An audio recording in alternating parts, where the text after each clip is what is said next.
안녕하세요. 안녕하세요, 시청자님. 안녕하세요. 네, 반갑습니다. 반갑습니다. 환영해 주시네요. 어떤 종목이 답답하셨을까요? 긴 매트릭스요. 네. 얼마에 사셨어요? 23,250원에 네. 65%나 됩니다. 아이고, 비중이 너무 많으시네요. 그쵸? 계속 못하겠어요. 사실 시청자님 몰라요. 이렇게 비중을 늘리실 때에는 그만한 좀 확신이 있으시지 않았을까라는 생각도 드는데, 이 종목을 사셨을 때 어떤 포인트를 좋게 보셨어요? 저는 주식이 그닥 오래되지 않아서 아는 분의 소개로, 네. 그냥 바이오는 모르지만 무서워서 저는 안 했는데, 네. 추천을 해줘서 그냥 따라 했습니다. 하다 그냥 보니. 사셨다고요? 네. 그럼 그리고 포인트 이제 자체도 잘 기억을 못 하실까요? 네. 영국 백신, 네. 옥스퍼드 대학에서 백신으로 인한 그런 관련된 주라라고만 백신 관련주요. 깊이는 모르고 이제 그렇게 아, 하다 보니 이렇게 많은 양이 이제 거기에 묶이게 됐어요. 네. 알겠습니다. 저희가 지금 자리에서는 어떻게 좀 해결을 해야 될지 이런 방법들을 좀 여쭤볼 건데요. 네네. 장기 투자가 비자발적으로 지금 장기 투자에 들어가게 된 상황인 거 맞죠, 시청자님? 네. 알겠습니다. 향후 대응 전략에 대해서 저희 알아보겠습니다, 그럼. 감사합니다. 네. 지인 추천이 제일 어려운 것 같아요. 말씀해 주신 이 포인트로 들어가셨을 때가 사실상 최근 단기적인 고점이었습니다. 4월달 재료가 있었을 때 들어가신 게 아닐까 예측을 해보고요. 그 이후에 2달 동안 지금 조정인데요. 박동기 전문가님, 일단 이 종목의 주가 포인트부터 좀 명확하게 알려주셔야 할 것 같아요. 지금 매트릭스, 영국 백신 관련 종목이다 이렇게 알고 계시는데 맞나요? 네, 일단 테마주로 맞긴 맞아요. 자, 이 종목이 매트릭스라는 종목이 작년에 코로나 사태가 터지고 나서 진단 키트주들이 급등할 때 이 회사는 이제 진단 키트를 만드는 분자 진단 전문 기술을 가지고 있는 회사예요. 네. 진단 키트가 한참 이제 시즌 올라가고 히트 칠 때 이 종목이 10배 이상 급등이 나왔습니다. 네. 자, 그러고 나서 이제 작년 말 올해 들어서 또 새로운 테마 이제 그때 이제 진단키트가 진단키트 관련되는 종목들이 전반적으로 약세 흐름을 보일 때 이 종목이 또 새로운 테마를 어떤 테마를 또 형성을 했냐면은 아스트라제네카 관련주 쪽에 또 이제 테마가 형성이 되면서 잠시 반짝 반등을 했죠. 자, 네. 아스트라제네카 관련주 쪽은 지금 우리 시청자님께서 얘기를 하신 아스트라제네카 쪽에 백신 개발하는데 기술력을 제공을 한 백시텍인가? 그런 회사가 있는데 그 회사에 이 회사가 일정 지분을 투자하고 있는 거예요. 그래서 한 달이 건너서 아스트라제네카하고 이제 관련이 돼 있기 때문에 이 회사가 백시텍이라는 이 회사가 나스닥에 상장한다라는 얘기가 나오면서 같이 이제 같은 테마주로 엮여서 또 반등이 들어왔다가 이런 단순 테마는 오래 못 간다라는 게 누차에 걸쳐서 제가 이제 강조를 하는 거고 네. 급등이 나왔을 때 따라가면은 다시 항상 원위치 되기 때문에 기간을 한 달 오르거나 2달 오르거나 이번에 이제 코로나 사태는 워낙 컸기 때문에 한 1년 가까이 올랐어요. 진단키트 관련주 6개월에서 1년 가까이 올랐는데 꽤 크게 장시간 올랐는데 보통의 테마주들이 올라갈 때는 한 달에 길어봐야 한 달이에요. 짧으면 일주일. 더 짧으면 하루 이틀 정도 오르다가 바로 또 원위치 되는 경우도 많고 그래서 이제 항상 단순 테마주들 같은 경우는 아무런 근거가 없는 상태에서 올라오는 그냥 말 그대로 기세로 올라오는 테마로 올라오는 이런 종목들을 추격 매수를 해가지고는 수익을 낼 수가 없습니다. 네.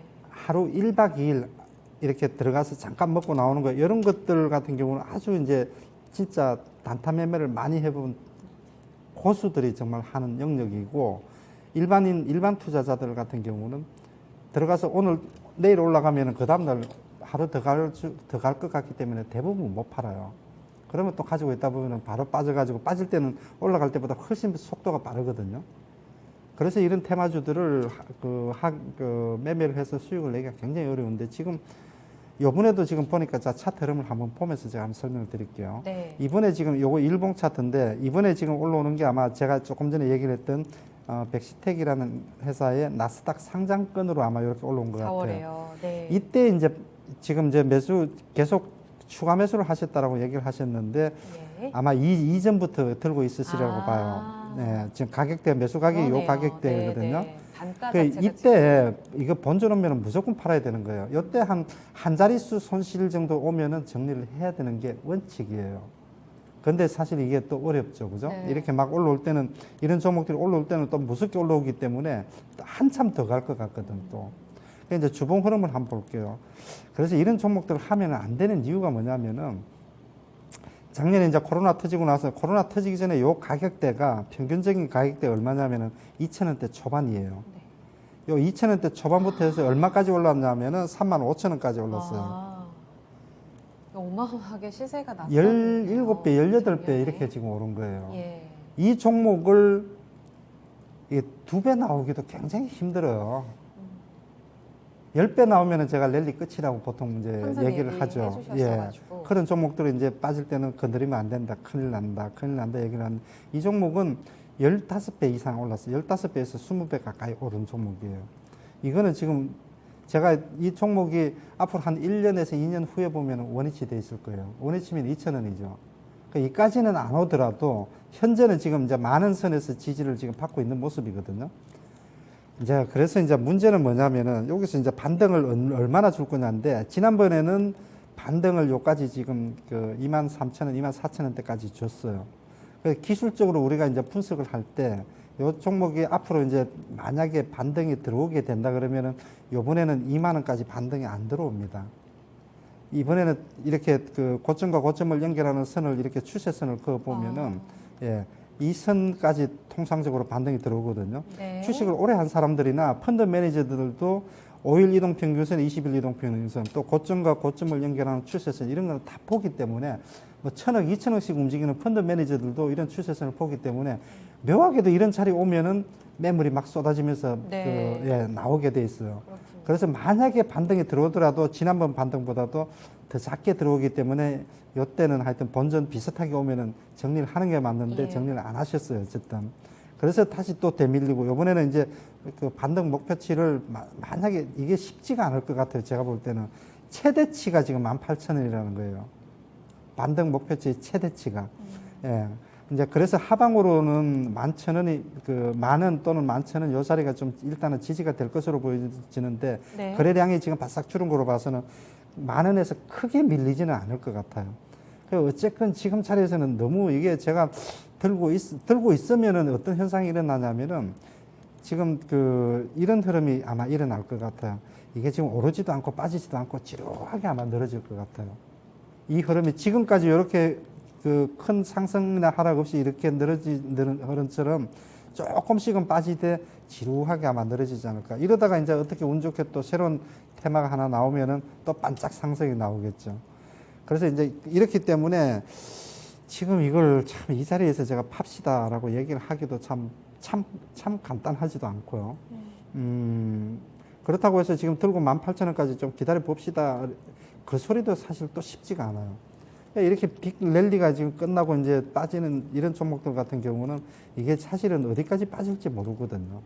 예. 그게 사실은 좀 겁나는 거예요. 그래서 이런 이 종목을 제가 진단을 하면서도 어떻게 하십시오라고 사실 단정적으로 얘기를 못 하겠어요. 가만히 놔두면 그냥 큰 오름도 없이 큰 빠짐도 없이 그냥 지루하게 늘어질 것 같고 네. 뭔가 새로운 테마 우리가 알지 못하는 지금은 알려져 있지 않는 뭔가가 나타나기 전까지는 지루하게 늘어질 것 같다는 거죠. 그래서 이거는 지금 매수가 대비해서 지금 50% 이상 빠졌거든요. 지금 네. 그렇기 때문에 이걸 지금 팝시다라고 얘기를 하기도 그렇고 참 어렵네요. 지금 뭐라고 제가 말씀을 드려야 될지를 간단하지가 않아요. 그럼에도 불구하고 저는 그럼에도 불구하고 저한테 일단 진단을 지금 주셨으니까 어쨌건 그냥 정리를 하고 예. 다른 거에서 새 출발을 하시든지 예.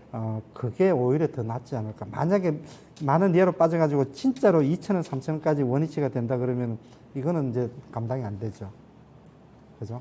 그래서 지금은 저는 만약에 내가 이거 들고 지금 자리에서 들고 있으면 너 어떡할래 하면은 제가 정리를 해야 될 것 같아요. 이거 18,000원 기다리는 게 18,000원까지도 최대 목표치로 제가 잡았지만 쉽지 않을 것 같고 시간이 얼마 걸릴지 기약이 없고 그런 상황이기 때문에 그냥 어떻게 해야 돼? 진짜 그냥 결단을 내려줘. 들고 있을까? 탈까? 그러니까 둘 중 하나 굳이 선택하라 그러면 저는 팔겠습니다. 네, 이렇게밖에 말씀을 못 드릴 것 같아요. 똥기 전문가님이 그래도 감정이입을 해서 이렇게 말씀해 주셨는데 사실 전문가님이 방금 말씀하신 것처럼 우리 시청자님도 얼마나 힘드시겠어요. 그 결단이 쉽지가 않은 그런 자리입니다. 시청자님 이야기를 같이 좀 들어봤는데요. 이번에 사실 4월에 반등 줬을 때 매도를 놓치신 게 맞는 그런 상황인 맞아요. 거죠? 네. 네, 상장권으로 네. 기대를 그 전에 있어서 거의 마이너스 그러니까 50% 넘게 된 상태에서 그렇죠. 거의 커버했는데 네, 그렇습니다. 상장권 때문에 기대를 좀 했는데 쭉쭉쭉 빠져가지고 대출을 못했어요. 네. 맞아요. 이야기 들으신 것처럼 이때 매물을 급격하게 소화하느냐고 이때 타이밍을 놓치신 게 맞고 네네. 그 다음 반등의 경우에도 고점이 더 낮아질 가능성이 높다라는 네네네. 점을 들어봤을 때 아, 최선의 답변은 저희가 좀 냉정하게 결단을 내리셔라라고 밖에 드릴 수가 없을 것 같고요. 네, 감사합니다. 네, 힘드시겠지만 네, 다음에는 또 투자 포인트라든지 어려운 매매에 있어서 좀 일찍 얘기를 해주시거나 종목 선정을 정말 잘 하셔야 될 것 같아요, 시청자님. 네, 진즉에 제가 이런 상담을 했었더라면 어떤 대안이 있었을 것 같은데, 저 주식하고 처음으로 통화도 한 내용이라서, 그러셨어요. 네. 정말 감사했어요. 네. 많은 참조를 할 것 같아요. 네, 시청자님 힘내시고요. 저희 늘 열려 있으니까 언제든 문의 주세요. 감사합니다. 네, 힘내시기 바랍니다.